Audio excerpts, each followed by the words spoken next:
Hello, everyone, and welcome back to another episode of The Damage Report Under Lockdown. I'm John Iadarola. He is Jordan Yule. How's it going, Jordan? Hey, Sean. That was Progressive quick. activist I Jordan. wasn't ready. Sorry, I know. I never know exactly when I'm going to throw to you. Sometimes it's within 10 seconds, sometimes it's near the end of the hour. But we're very Yeah. glad to have you here. Jordan is a great progressive activist, and in fact, we're going to have an example of the sort of work that he and his organization have been doing recently to close out the show. So very excited about that. For those of you who are already in the chat, and there's a good number of you, please hit the like button to help spread the stream to more people so they can get involved in the conversation and in the fight that we're engaged in, ongoing. And you can, of course, share it on social media and all of that as well. If you tweet us at hashtag TDR Live, if you send in super chats and that sort of thing, we are going to be reading them throughout the show, so feel free to do that if you have comments or questions or anything like that. I can see already that Simon Suppertime has left a comment saying, Jordan Yule, such a hottie. And Wendy S., I have a mad crush on Jordan. Hey, everybody, I'm still on the show, too, okay? It's I not just just paid Jordan. them to say that. You It's did? okay. It's okay. Yeah, Yeah, I'm astroturfing this. Some of those are definitely Ken Klippenstein sock puppet accounts. Exactly. It's very nice of you, Ken, to support your buddies that way. But anyway, we're going to talk about quite a bit through the course of this show. We've got breaking news on what the House is going to be doing. Spoiler alert, not much. We've got a new estimate of what the actual death toll from the pandemic has been. Fox Nation is shifting their strategy a little bit in terms of what hosts are still affiliated with them, and updates on the lockdown protests as well. So a lot to get to. Really fast, we're jumping into that. I want to give people a little bit of time to sort of get into the chat room. Jordan, how's the pandemic treating you? How's this quarantine going, man? Going a little stir crazy. Can't get a haircut. But being a reasonable person and not protesting outside of Great Clips to get one. Yeah. Just staying inside. Do you cut your hair at home? So not only was this haircut done at home, but it was done by me, as you might have guessed. It's easy Okay. and cheap. Yeah. Indeed free. So feel free. If you want to have an easy haircut that makes you look, this is an option for you. I used to do that in college to save money. I used to Oh, yeah? shave my head. Yeah, I Yeah. mean, look, if a haircut's like $20, and if you cut it this short, you need to get it done every 2 or 3 weeks, that adds up.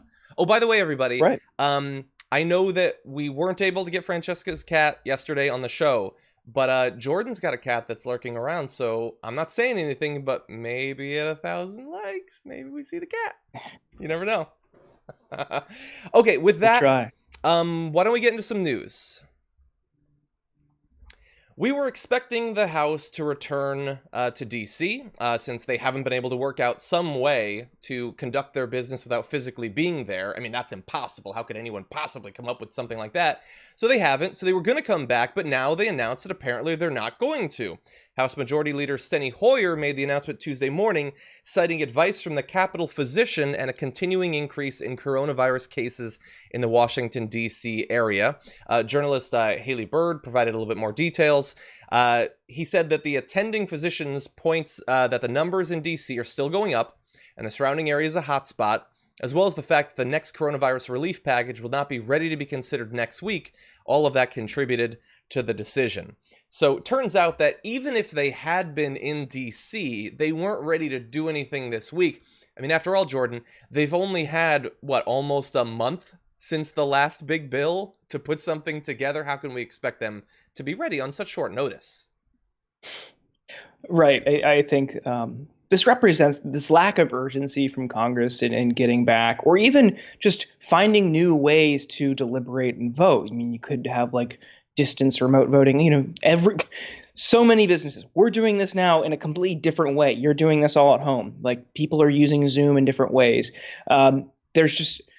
If Congress really wanted to, they would find a way to do distance voting or remote voting, things like that. But this lack of urgency in general reflects this kind of divide between the ruling class and just the general public. Mm-hmm. We had this this rapid call to arms to help small businesses, and we saw money going to places like Ruth Chris Steakhouse and the Lakers, and some businesses gave the money back, but just like that was the immediate outcome of Congress's small business relief efforts.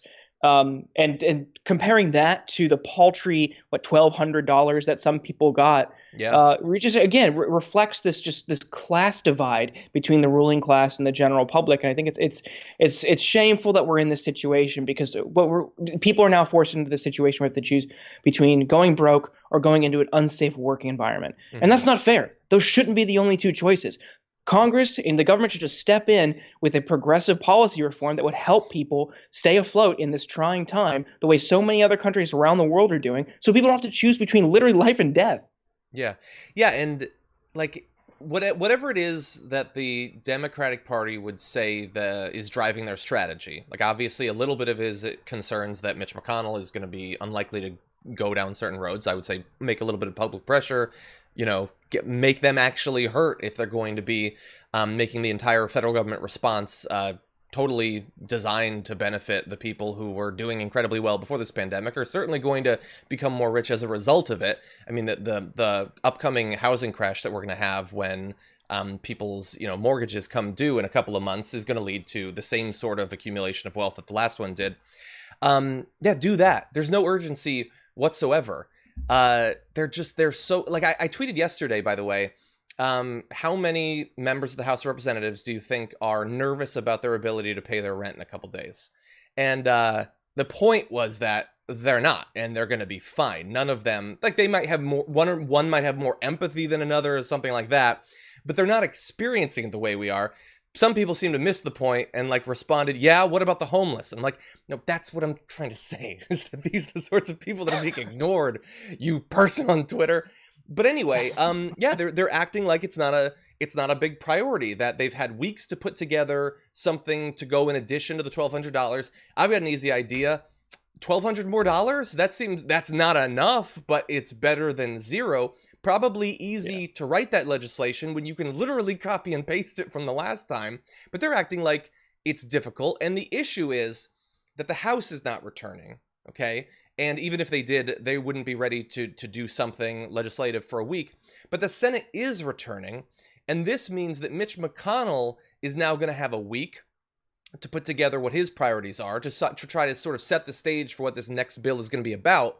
And here's something that Josh Marshall tweeted. Apparently, Mitch McConnell says his top priority for the next legislation is immunity for companies who get sued by employers or customers for giving them COVID. That's the priority. Is again, corporations, it's protecting them from liability when, through the advocacy mainly of the Republican Party, businesses are going to reopen earlier than they should. People are going to get coronavirus. They're going to die as a result of it. We want to make sure that those businesses don't face any sort of liability over that. That's the priority of the party that's going to be determining what this next legislation looks like. Yeah, and to contrast that, I saw a headline yesterday that Chuck Schumer in the next relief package is going to fight to get Trump's name off of the checks. And think about that. Like, how many people are actually going to be receiving these checks? Probably a slim minority of the recipients, right? Because most people are going to get direct deposit. So Chuck Schumer is out there saying, no, we got to fight for this optics issue. We can't have Trump's name on the checks. People are already like just jokingly calling them Trump bucks. Like, that ship has sailed. Sorry, it's gone. Like, you're not gonna just like win this battle. But to focus on that is just some like meaningless like virtue signaling, really. Mm-hmm. So like, why not fight for something like UBI? Why not fight for something to contrast and do a stark pro-worker contrast when you have Mitch McConnell out there saying, no, you can't sue these businesses? I really don't understand the decision making, other than it's just they're beholden to corporate interests at the end of the day. Yeah. Both parties are. Yeah. How about this? How about a compromise? Okay, because I don't want this to be used for propaganda effectively. So how about this? We put the best representatives we can come up with together in charge of both the messaging around the Democratic Party's response to the crisis, but also shaping the legislation. So you have people like Rashida and AOC and Ilhan Omar and stuff like that. You get immediate rent relief. You get not just putting off having to pay your mortgage for 3 months and then you have to pay 4 months all at once, but something substantive where we help people with that. We get an ongoing UBI. And then at the end of that, also in the bill, he can't sign the checks. How about that? Not just have it be Chuck Schumer pop his head up after 2 weeks of doing jackass and say, I've got an idea. No signatures from Trumpy. How about that be the 12th thing? or the 20th thing that you do as a little icing on the cake. How about that? I think everybody could be happy. Right. It's just that he's focused on that.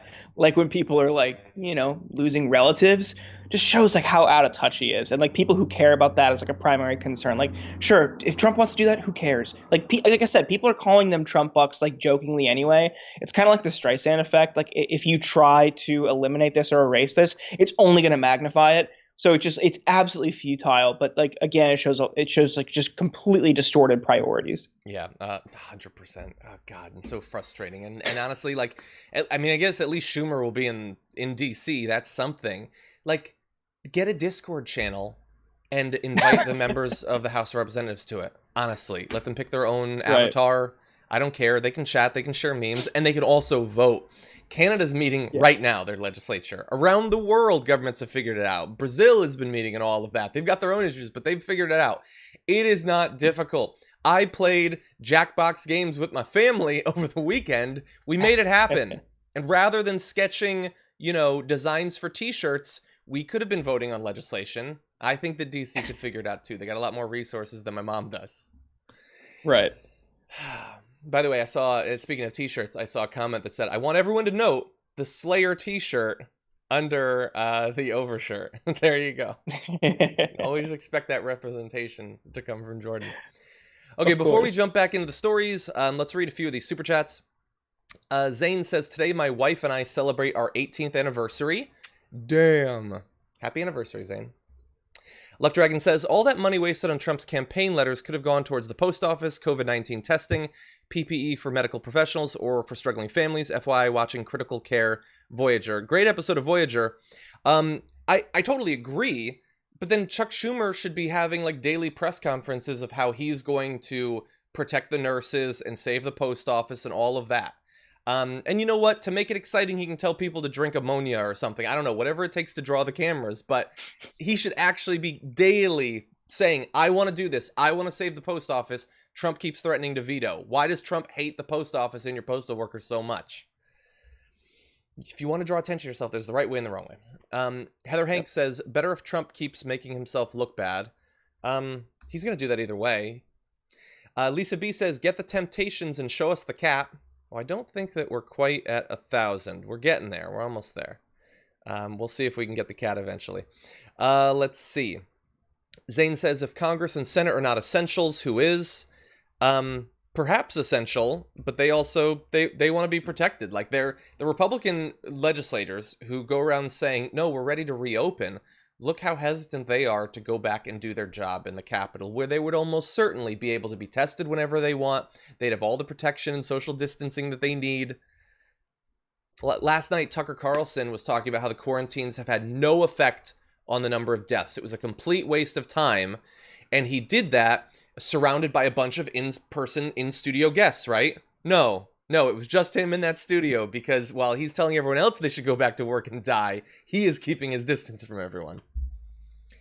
And Goddess, thank you for your super chat as well. There are a lot of other ones we will be catching up throughout the show. But Jordan, why don't we jump into a pretty dark story, pretty serious story here.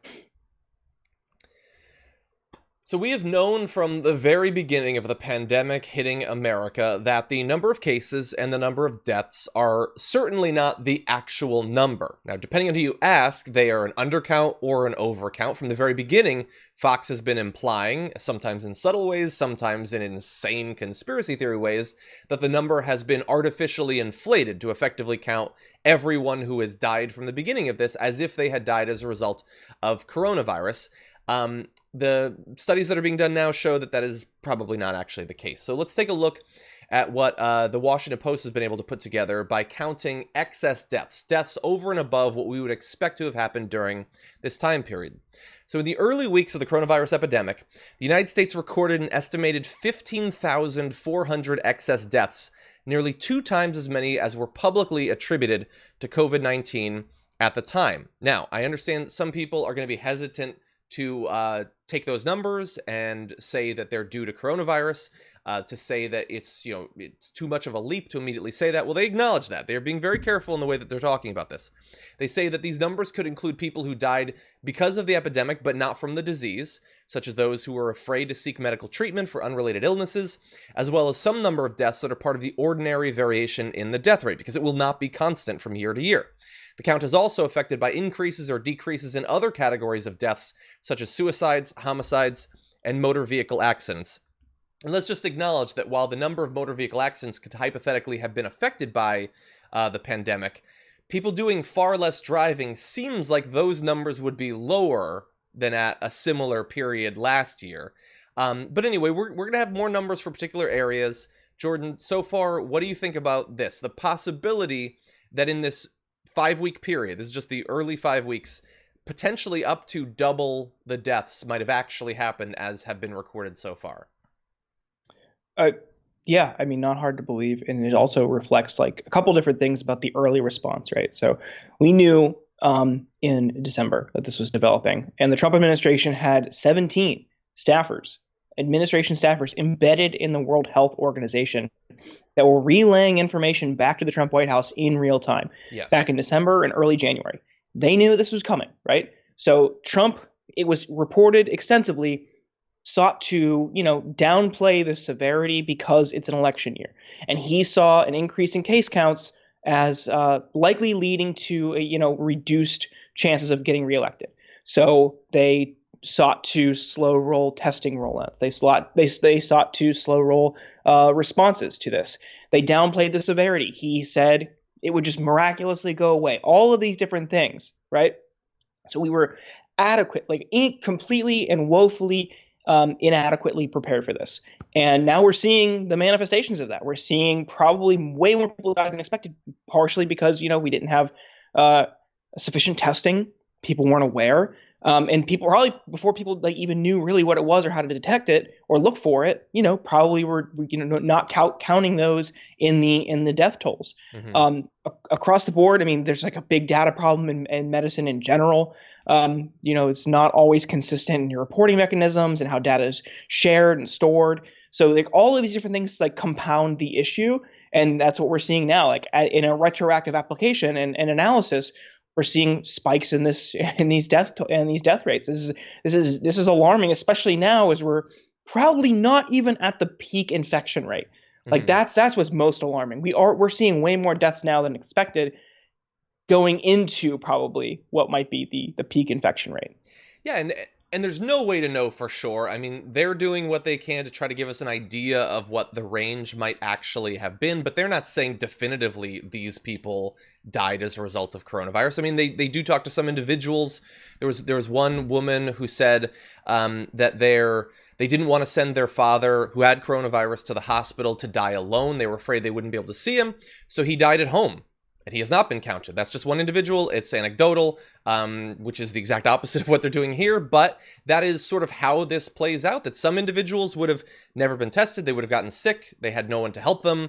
They die at home. I mean, these deaths are coming from something. Really briefly, let me show you one picture. So this is the spikes that were seen in a number of different individual cities. For those of you on mobile, I apologize. This is going to be nonsensical to you. But look at New York there. So you're seeing that the lighter orange is the total excess deaths. So the darker orange are the ones attributed to coronavirus. Now, I understand some people are very hesitant to say those extra deaths are from coronavirus. Was it Godzilla? What exactly was happening in that period of time that was killing so many thousands of additional people, if not coronavirus? Was it bad burritos? What was so deadly in that period of time that wasn't there the weeks before it? I mean, and again, some people, especially like personalities on Fox for, 2 months now, their identity has been, no matter what happens, we're going to say that the number of deaths isn't high enough to impress us. It's only one Vietnam so far. And anyway, it's not Trump's fault because they, like you said, they see it through the electoral lens of how is this going to impact his reelection chances. And so they're never going to acknowledge this. But people who are worried about this, who want to stop future pandemics, they are looking at these numbers. This is not definitive. There's going to be future tests and everything like that. But as bad as it already is, and I personally would count 55,000 plus Americans dying in just the period of a couple of months as an absolute tragedy, perhaps the biggest of our life domestically, it looks like it's actually worse than that. We just don't know how much worse at this point. Yeah, I mean, I don't know really what to say other than that's horrifying. And I just wish that people would have taken it seriously. I wish that Fox wouldn't have downplayed the severity because, even though you or I or your viewers might not watch Fox, millions of people do. And those people believing that this wasn't an issue likely led to the spread of it. That's why they're getting sued, like, or likely being sued. It's just you can do so much, but at the end of the day, if it's not a collective effort, we're only as strong as our weakest link, and that people would just willfully ignore and even in some cases flaunt guidelines for social distancing or stay-at-home orders. They're just putting everyone else in harm's way, and a lot of people who might otherwise be with us are not now. So it's not just about staying home to protect yourself; it's about staying home to protect those around you. Yeah. Yeah, and the sad thing, too, is that this is not a thing where, and like you have to keep saying this because you hope that eventually it'll get through to some of these right-wingers. This is not a thing where you just get to decide for yourself what risk you're going to have of contracting or dying from coronavirus. That is not how it works. By you putting yourself out there, you put everyone you come into contact with later potentially at risk. And we're 2 months into this. We're many tens of thousands of deaths into this. And they still don't accept this. Just yesterday at his press conference. And look, we're trying to cover it less. We're literally not doing any stories about his press conference today. Trump said we're going to reopen the schools because kids seem to do pretty well with coronavirus. Except the fact that they can get it and then spread it to every one of their family members. Like, it's how many grandmas are going to die because their kids are forced to go back to school and then they eventually spread it to their parents and to their... Like, it feels so pointless in the face of this horrendous daily tragedy that we're experiencing to try to break through to people whose entire worldview has been shaped by a lack of understanding, respect, or concern for science. Anyway, let's go to a couple of super chats, perhaps. Oh, by the way, really fast. So I, for weeks now, have not been promoting the fact that we still do have this show available as a podcast, and people have still been reviewing it as a podcast. So just briefly, I want to give acknowledgement to a few of those people. Kelly Ritchie had left one saying, I always feel a bit calm. This is on iTunes, by the way. I always feel a bit calmer and more honestly informed by listening to this podcast. Even during times of worldwide panic, John approaches issues with seriousness and without an alarmist take, which is much needed. I feel like John and I would be the best of friends if we were acquainted, and his love of board games and all things nerdy make me feel validated and well represented. Thank you for staying grounded in reality and truly caring about the fate of those with the least representation out there. P.S. TYT is on my list of dream jobs. Thank you, Kelly. There was one other review I wanted to read. It's short. The entire text is, you have hate Trump syndrome. But to be fair, they did give the podcast 5 stars. So thank you, Horsey Cathy. It's very reasonable of you to give me 5 stars when you think I'm overwhelmed by hatred for the president. Which, to be fair, a case could be made. Sure. I love you guys says, I had a bad morning, but y'all make me smile. Thank you, John and Jordan. Thank you. Nice. Heather Hank says, is there no one who can hold Trump accountable for his actions over the last 3 months, which I believe has ended up with more people dying? Sue him? You can. I don't expect it to have any effect. The only way he's going to be held accountable is future career prospects. And his performance review is coming up later this year.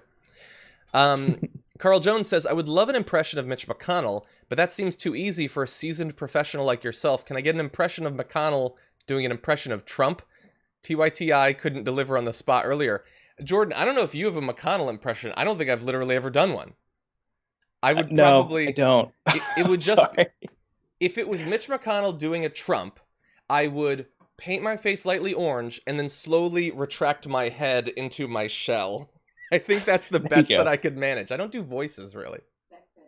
No. Beck Bennett. Oh, Beck Bennett does do a good Mitch McConnell. That's true. I'll tweet him. There you go. James Partney says, and we've gotten a lot of questions about this, have you seen Planet of the Humans? Thoughts? I have read a number of people that I very much respect on the environment saying that there are some fairly significant issues with the portrayal of certain types of technology in the documentary. Watch it for yourself. Think critically, read critically. Some of the numbers for like solar and stuff that they're using or for electric vehicles are years out of date. It's an issue. So I like and respect Michael Moore. I'm just saying, grain of salt for everything that you consume, including the thing that I just said. Okay, with that, why don't we jump back into it? Oh, geez. This is a sad one. Since the beginning of the anti-lockdown protests, we've been saying that the obvious end result of these efforts is going to be that some of the people that participate get diagnosed with coronavirus, and our fear is that some of them might eventually die as a result of that. Well, we don't have that necessarily just yet, but we do have one fairly ironic spin, and that is that one of the leaders of Reopen NC, the movement against Governor Roy Cooper's stay-at-home order, posted on Facebook that she tested positive for coronavirus. This is Audrey Whitlock, who we previously talked about on the show, actually.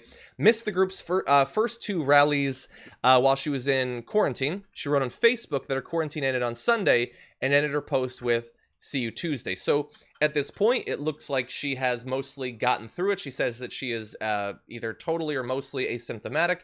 So that's good. I don't want anyone to suffer or die from this virus. But she is telling people to ignore the stay-at-home orders, ignore the social distancing, and get out there and contract the thing that she was apparently lucky enough to not suffer from. I don't know. It's tough to be sympathetic. It really is, because they know what's happening. And maybe they're misguided. And maybe part of it is that they're being forced into this situation, like we mentioned earlier. You know, it's like a lot of people who I've just known and just, maybe have just different opinions than me, and I think mean well in general.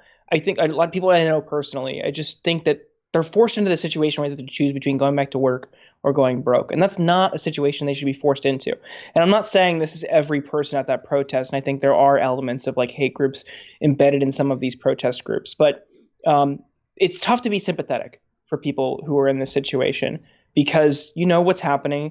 You should listen to health guidelines, and you should listen to CDC guidelines and stay-at-home orders, because again, like we just mentioned, it's not just about you, it's about people around you and spreading it to people, and how you can give it to one person who might give it to an elderly person in their home. Yeah.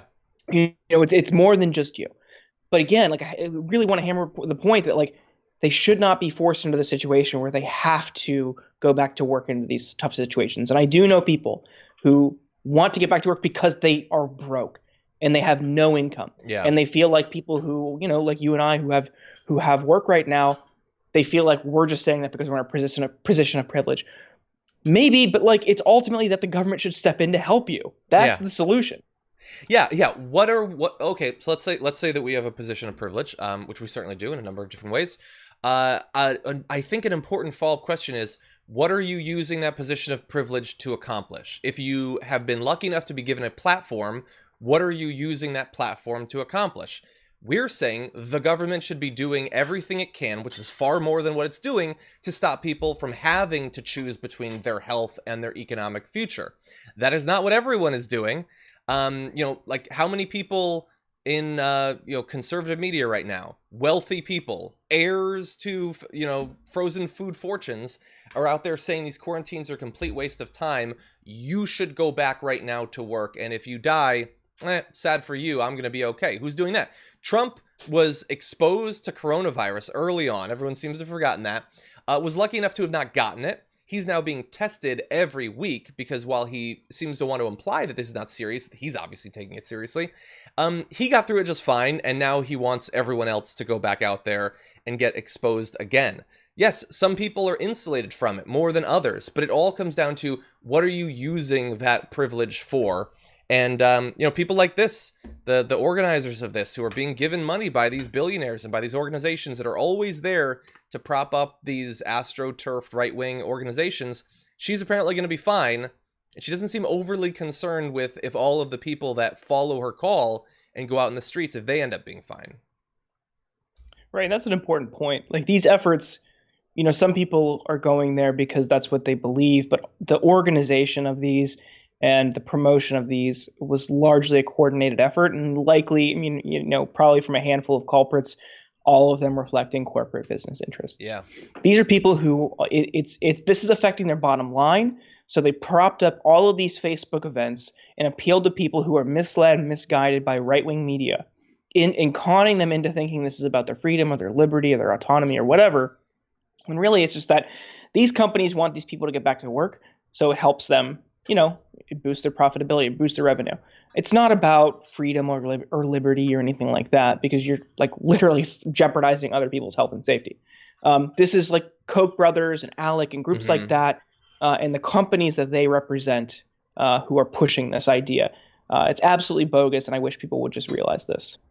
Yeah, and honestly, look, as we've sort of been saying from early on, the most important reason to not prematurely reopen is concern for people's health, but also I don't even think it's going to have the economic results. Lots of economists don't think that it's going to have the economic results that some of these Republican politicians are thinking, because look, obviously they look out for corporate interests. They're going to continue to do that, but the only thing more important to them than that is the continuation of their careers in politics.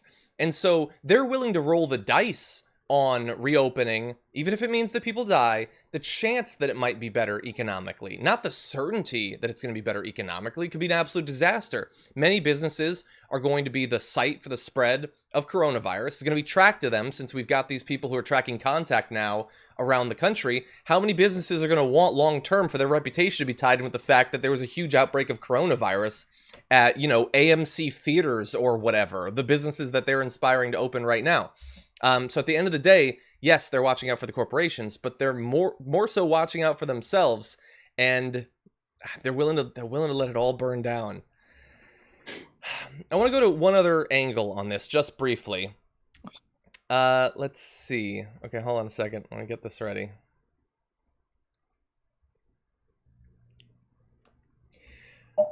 One of the best side effects of following Ken Klippenstein on Twitter is that he is great. He is a watchdog for hypocrisy coming from the right. And I saw a few examples having to do with right-wing pundits and personalities on these lockdown protests.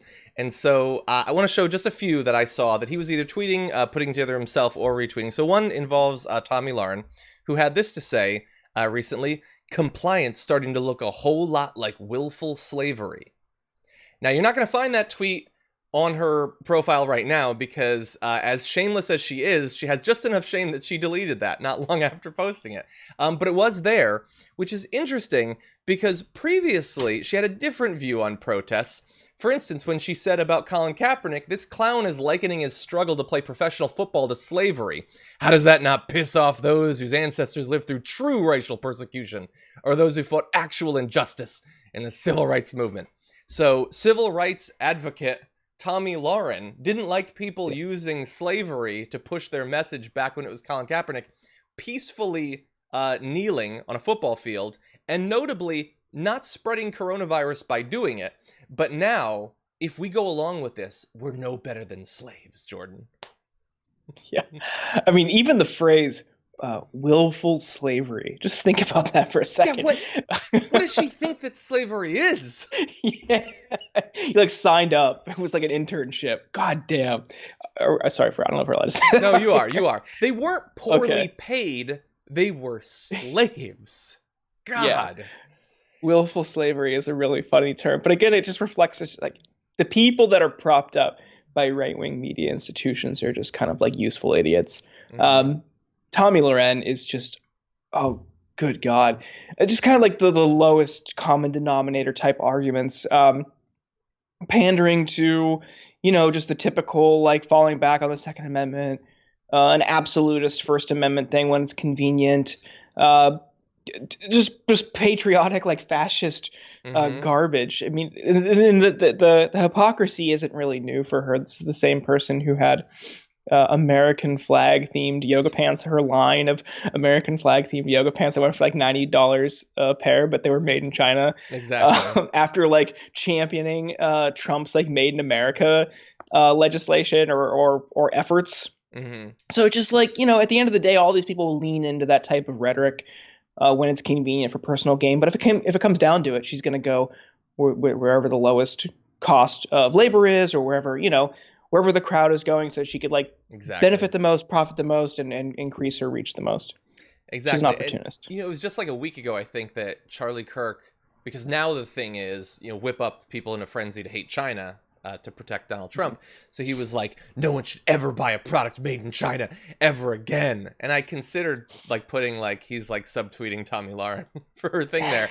But it feels good sometimes to point out hypocrisy. It doesn't really generally seem to get through to people. Like when it was found that her yoga pants were made in China, like what percentage of her like devoted fans were like, hey, that's super hypocritical. I don't know about this Tomi Lahren. Maybe 1 in 100, maybe.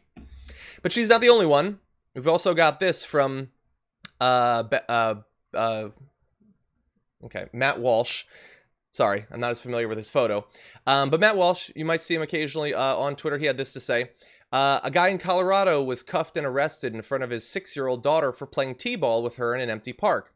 People keep assuring me that we're not living in a police state.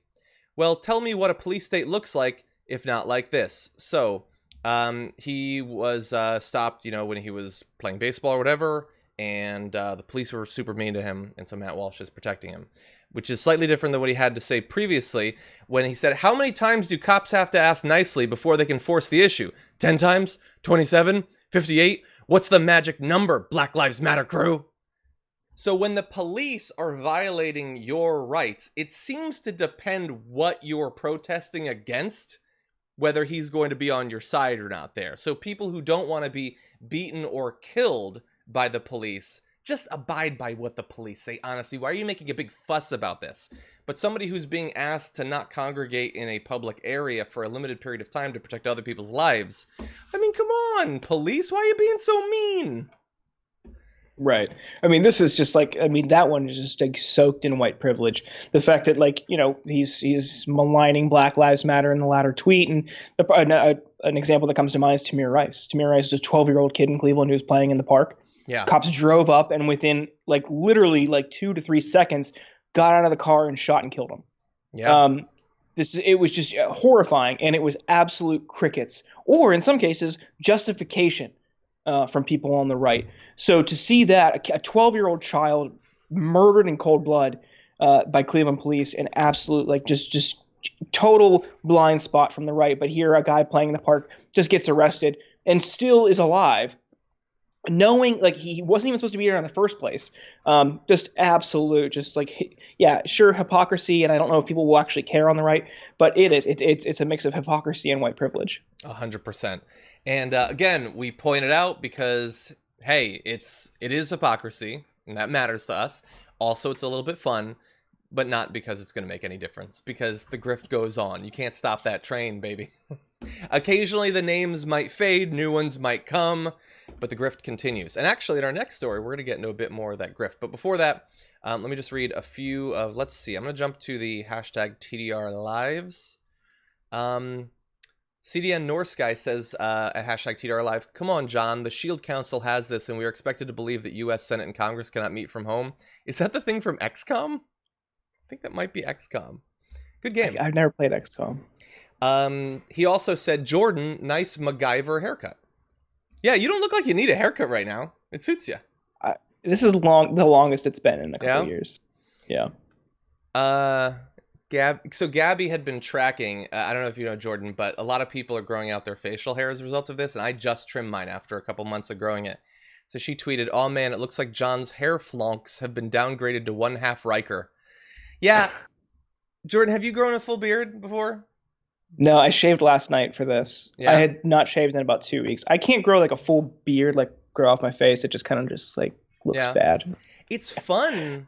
For a while, but especially when it gets hot, it's just really annoying. I love the idea of having a crazy beard, but I just can't. It has to be on my face. I wish I could grow it on the windowsill and then transplant it when it's ready to go. That's a good idea. They should have that. Like a chia pet for your face. That's a good idea. Might work on that. Yeah. Okay, with that, let's jump to potentially the most important news of the day. I think we can all agree. Oh, yes. For weeks now, Diamond and Silk, journalists on Fox Nation, have been spreading increasingly bizarre, deranged conspiracy theories around coronavirus to potentially millions and millions of Fox viewers. apparently those days are now done, because like Trish Regan, there are some people on Fox who can say whatever they want and they will be fine no matter what, and others who, there is a line. It's beyond the bounds of reason, but not beyond the bounds of them potentially reaching it, because Diamond and Silk have apparently been pushed out. A source with knowledge told the Daily Beast, after what they've said and tweeted, you won't be seeing them on Fox Nation or Fox News anytime soon. And apparently they have not been guests on Fox News, like the actual TV version, for several weeks now, and they also have not had a new episode of their show on Fox Nation for some time. So in a minute, we're going to give you a few examples of the things that they said, but Jordan, are you surprised that they apparently crossed that line? They seem to be such superstars on Fox Nation up until now. Yeah, they had been. I mean, they are pretty common, well-known figures on the right for their just blind support of right-wing causes and interests. I am kind of surprised that Fox took action, but after seeing the things that they had said and done, yeah, sure, it made sense. But it really shows like the line is pretty far out there. There is one, but it's far out there, and it's also inconsistent. Like you're not going to fire like a Hannity or a Tucker or an Ingram. You're not going to fire like a flagship host. But people on the fringes, people on Fox Nation, like the streaming service, they are dispensable because it opens up the door. It's like the liability for Fox at the end of the day. I don't think Tucker would say similar things or the identical things that they said, but it's a little bit inconsistent in their application of these quote standards. I would argue there aren't any at the end of the day. It's just how much can they get away with before outrage hits a critical mass. But they're still on the Trump campaign. Yeah, they're still co-chairs of Black Voices for Trump. So they're still going, and Trump is going to make an appearance in just a little bit in this story. But let me give people a little bit of an idea of some of the things that they've been saying. Some of these we've covered on the show previously, and understand that there's some theories, I'll say, that they've spread that others have. So, for instance, the idea that the death count has been artificially inflated, it's just being made up. Laura Ingraham has said that. Lots of them say that. There's some things that they said that others have not delved into, although I don't rule out it in the future. Let's see. So in a live stream, they speculated that 5G, the fifth generation of mobile technology that's being rolled out across the world, can, quote, throw your body off and mess with, quote, your genetics. On coronavirus deaths, Silk had said at the time, he said there was a certain number of cases, a certain number of deaths. Instantaneously, you had the media calling President Trump out. He wanted open by Easter. He want this open by Easter. Me and you was talking. I said, now watch the numbers of deaths go up, to which Diamond responds, right. Silk says, watch everything increase because they wanted to make it look bad in front of our eyes, effectively saying that the media, to make Trump look bad for saying, let's open the country again on Easter, they're just going to make up a number that looks bad, that it's not reporting from hospitals and health professionals. It's just a hoax. I guess it would be deaths is the notation that they use these days. Yeah. Just made up. Can we go to one example of this? We very rarely play any Diamond and Silk videos on the show, but I did see one. This is from Media Matters. Take a look. And if they're in certain places, the frequency of that can really fast, because some of this is going to be hard to follow. If they're in certain places, I believe that she's talking about 5G towers here. So with that knowledge. And if they're in certain places, the frequency of that can really throw your body off. Your genetics, and have your body dis-ease. Uh-huh. I'm not a doctor. I'm just going on what they were saying about that. This is what they're saying about that. Science is saying. And it can also cause for your genetic material to test for COVID-19. Now, right. I don't know how true that is, but I believe somebody should look into it. Why are towers going up in our country if they haven't been tested to make sure that we as the American people can handle it? Okay. So they go on to say that the hospital beds are empty. It's this theory that nobody is actually sick with coronavirus, which is, it's weird to, on the one hand, say coronavirus is real. It's being given to you by 5G towers and possibly Bill Gates, because they also talked about that. He wants to kill you too, but also no one is dying from coronavirus. They really want to have it both ways. It's like wealthy elites are giving you coronavirus to kill you and no one is dying from coronavirus. And we don't know how true that is, but people should look into it. Don't say it if you don't know if it's true. Well, John, to their point, they are saying it. You know, they're just like, that's what they're saying. It's science. Science is saying this. So I don't know how you can argue with that. I don't think I can much more. But let's see. So other things they've said. So they said that they're not going to take any COVID-19 vaccine that Bill Gates is involved with because he's pushing for population control. So he's going to kill people, or I don't know. And I saw Candace Owens also said that no matter what, from anyone, she's not taking a vaccine for coronavirus. It's Awesome. Dying of a potentially preventable disease to own the libs is one way to live your life. They had previously said that the WHO, quote, has a switch to turn this virus on and off. Do you have a switch? And they claim that Democrats like the problem and they want to create the problem to keep the problem going. So the media made up the deaths, or the problem's real and the Democrats want it to be real, so they have made it. I don't know. I don't watch the show. I don't know what it's like to have my mind be empty but incredibly flexible at the same time to believe whatever is told to me in real time that way. I don't know. But you know who does like it, Jordan? You want to know who is still sticking with them after they've been let loose? Oh, let's hear it. Donald Trump tweeted this morning. There we go. But I love Diamond and Silk, and so do millions of people. Journalists were tripping over themselves to say he seems to get it a few weeks ago. He's serious now. That was before drink bleach, okay? And now he's saying you need to give it to the people who are saying 5G towers are giving you coronavirus, which also is made up, and don't take the vaccine that Trump himself is saying we're going to have soon because it will lead to population control. I don't know what, does Candace Owens get that Trump is pushing for the vaccine to be made as soon as possible? The vaccine that she and others won't take because it's a Bill Gates plot? I don't know what to say. Yeah, I'm excited. I'm excited. In a week or two, we're going to see some Politico reporter or New York Times reporter tweet out that we're seeing a new tone and tenor from Trump. He's turned a page. This is the day he became president.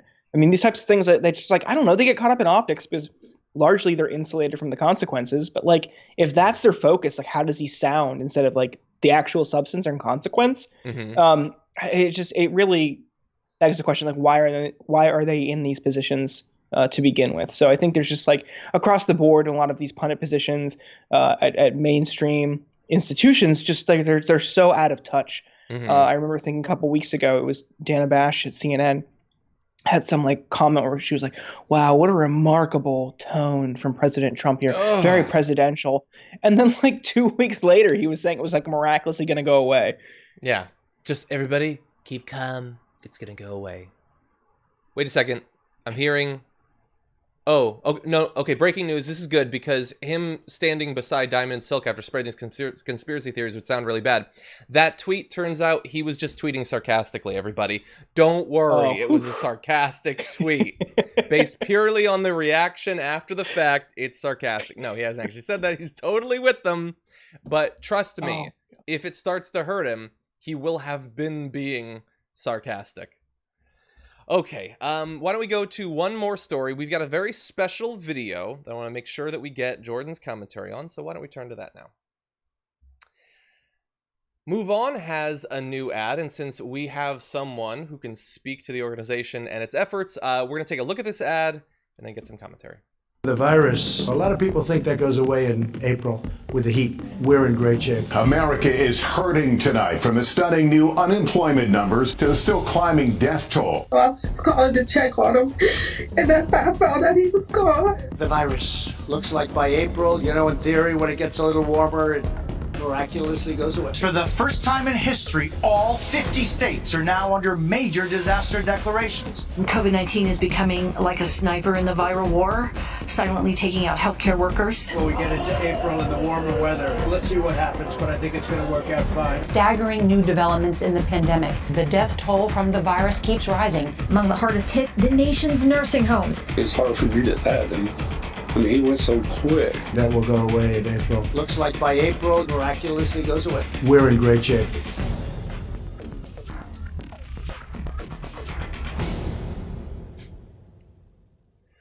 Jordan, that's pretty effective. That some of those quotes, seeing people speak about the people that they knew that have passed, that is just devastating. Yeah, the creative lab at MoveOn does fantastic work, consistently inspired by how they're able to, cut through the noise and find people in frontline communities who are directly impacted by the consequences of Trump's inadequate leadership. So shout out to Olga and Ann who worked on that video and put it out, and it's now a part of an ad buy targeting key swing states to show people in critical voting blocks that, look, this is largely a product of Trump's inadequate leadership, his poor response, and how he tried to, like as we mentioned earlier in the show, politicize this crisis and downplay the severity because he thought that would impact his reelection chances. So taking that message directly to voters, I think, is a really smart strategy. But it also shows this type of leadership or lack thereof leads to real world consequences, in some cases death. Mm-hmm. So, always something to be mindful of. But yeah, again, MoveOn's Creative Lab does fantastic work taking that messaging and going directly to the voters with it instead of some roundabout, convoluted way that maybe other groups might take. Exactly. And look, honestly, I hope that other Democratic organizations and indeed candidacies pay attention to work like that, because they've just seemed to lag so far behind. And you've probably seen over the course of the past 6 months or so, there's more and more of these Republican organizations. Generally, they're never Trumper organizations that have been coming out with devastating ads targeting different Republicans who continue to support the president. And especially when the target is the president. Like what you just saw in that ad, no one has ever produced enough material out of their own mouth willingly that will be devastating if you simply play it back to people. And that right there, that should be the model. We should see 100, 1,000 more ads like that running between now and the general election. So I hope that people in power are paying attention. Oh yeah, I hope so too. And I think you can get caught up in this using Trump's words and playing it back to him. You can kind of get caught up in that in a more of an out of touch way. So I think some people will be like, this is so indecent. He's violating the norms of the office. He's not upholding the dignity of the Oval Office. So that really doesn't resonate with people who are just working 2 to 3 jobs to make ends meet. That doesn't matter to people who really haven't seen any material impact or improvement in their lives for the past couple of decades. So to frame it in this elitist beltway framework doesn't really resonate with a lot of people, but plays well here. Plays well in DC, where you're appealing to donors and things like that. So it might maybe to the wealthy who are going to contribute to your organization, sure. But MoveOn's impact has always been keeping members and working people and frontline communities front and center throughout everything. So I think this is a good example of how they center that messaging and center that delivery and that tactic in their ads. And yeah, I'm glad you liked it. And thank you for the kind words. And I know people are going to be excited about that. Yeah, no, I mean, look. As I always say when you appear on the show, I love the tireless work that you do, especially on social media to spread the right sorts of messages and, gather people in pursuit of laudable goals. And, if an organization is doing the same thing, I think that we should support them too. So as always, thank you. And thank you to MoveOn as well. If you come out with future ads, definitely send them to us. We can't wait to see it. No, as always, thank you for joining us. It was great to have you on the show today. And, I hear that we're going to be doing additional work together in not too many more days. That's right. I don't know if you want to say anything. You can if you want. You don't have to. Yeah. So this weekend, putting together a marathon Fortnite stream on Twitch, and it'll be interactive, right? So for Saturday and Sunday on my Twitch account, I'll have people coming and going and playing Fortnite with me.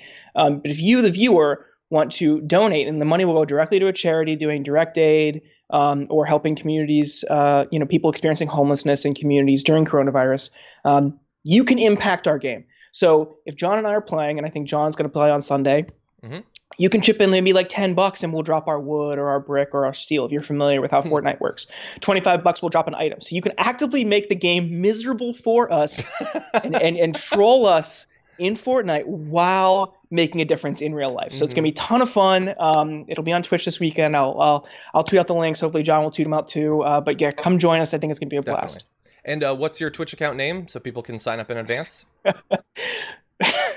Really _chill_guy. Nice. Awesome. And I will let you guys know in advance. There are Twitch players that can devastate people with any weapon.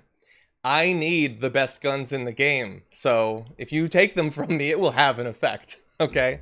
Yeah. But anyway, Jordan, thank you so much. And look forward to speaking with you again in just a few days. Thanks, Sean. Have a good one. You too. Okay, everybody, for those of you who are here, thank you for joining us throughout the show. I did want to catch up a little bit on some of the comments and questions. So Franklin had sent in a super chat saying a University of Wyoming researcher was part of a team that recently studied correlations between environmental, economic, and health variables with persons who contracted the COVID-19 in 14 different countries. Possible guest. That is interesting. I'm going to leave myself a note. I'm going to have to find more information about that. Let's see. Rob Shively says, clearly chemtrails from bird drones, #birds aren't real, are being activated by 5G towers and creating COVID-19. When will you report the truth? Yeah, but Rob, everybody knows that part. What they don't know is that the signal to the bird drones is coming from the massive face mountain on Mars, obviously, which also doesn't exist. The face exists. Mars doesn't. Hendrik says, hi, John. What about the testing that has a percentage of false negatives? Is it true the FDA has given tests with more than 35% the go-ahead? That the exact percentage I'm not familiar with, but that is an important concern. Thank you for raising that. Zane says, we're almost at Vietnam deaths, but in 2 months versus years. Yeah. Oh, I think we've passed. I think it's 58,000 and a bit, I think, is Vietnam. Maybe we haven't quite reached it, but we are very close. Amanda says, my downstairs neighbor keeps having barbecues with friends over almost daily. They have little kids under 4 years and older people over. Yeah. And I've seen the photos of people like at restaurants, social distancing with people just crowded together. What are the numbers going to look like in 2 weeks after this? Ike says, from Real Clear Politics website on 2/28/2016, quote, I've been very good and straight and honest and honorable, and they have not treated me well about the loyalty oath, the he and the RNC sign. Go read it. Okay, I'm going to save this one. That's interesting. I assume that was Trump at that point. Mr. Catfish Jr. says, why did only one person at the press briefing ask Trump about the rise in people using disinfectants in his last press briefing? Maybe they're afraid of getting attacked for raising it. I don't know. They move on really fast. Like, this stuff stays news for like a couple days and that's it. Mr. Catfish Jr. says, why, that was the one that I just read. Manuel, thank you for your super chat. Kevin asked if the NFL season will be canceled this year.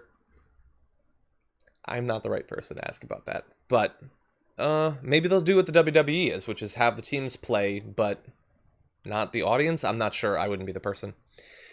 Shane says, hey, Jordan, I loved seeing you call out, oh, he's unfortunately gone, but seeing Soledad O'Brien libeling Brianna Joy on Twitter, and she clearly has no convincing answers. Thank you. I actually didn't see that interaction. Matt says, thank you for the very generous super chat, Matt. The hospital system that me and my mom-in-law work for is drastically underreporting deaths. If the patient dies before the results come back, they don't report it as COVID, even if the results come back positive to, quote, try and keep the numbers down. Jesus. Yeah, and that's why, even with like the study that we talked about, like, not definitive, there's gonna be future ones, but I want people to understand that there is still a lot of ambiguity, a lot of uncertainty about these numbers. Victor says, thank you, John. That Diamond Silk clip made me lose a few IQs. Now I'm feeling real dumb. And that was just a brief one. Yarmul, thank you for your fox. Joe says, so who's the con man in this theory? I mean, look around in American politics and you're gonna come up against a few of them. Matt says, I've also heard from others that other hospital systems are doing the same thing, referencing the past super chat, and is discussing this needs more media attention. Well, what we need is, like, documentation. Like, if you have sources, feel free to reach out to Kenny Clips. Reller says, why didn't I get a notification about the live stream? It's not showing up in the app. I'm sorry, but I'm not actually sure. Within, you know, the day that takes place between the streams, it should sort of refresh you getting the notification. I'm not sure. Really, the best chance that you have is, you know, subscribing to the channel, ring the bell, and then hopefully you'll get it. I mean, we do try to go live every day at the same time, give or take a minute or two. Warlord says, what do you think about Trump stating he's having a serious investigation into China to sue China for damages? I think that you will probably not hear more about that. If you do, it'll be once or twice, and then that'll be it. They'll just move on. It's useful to put it out there as an idea, but they're not actually going to do it. Let's see. Michael says, can John Iadarola swing his leg over the chair, though? I think that's a reference to Riker on Star Trek. I do sit that way. Raven says, talking about hair right off the start, potentially seeing the cat, laughing, and Slayer. Thank you. Oh, we didn't see the cat! I let him go without getting the cat. You guys are owed so many animals. I'm gonna have to rent a pony, I think, to make it up. And my dogs aren't inside right now, unfortunately. Yes. Okay, well, thank you, everyone, for taking part in the show. Everybody who's been commenting and following along. There's been a bunch of you here. Really do appreciate it. Hopefully you feel better at the end of every day. Each morning generally is pretty rough as I like produce and go through all the stories, but I always feel better, in part because we get, you know, awesome people to be guests, but you guys, you really help. And so thank you, you know, for supporting the channel, obviously, but for me personally, thank you very much for that. With that, we will be back tomorrow with a JR Wednesday. Should be a lot of fun. I'll see you then.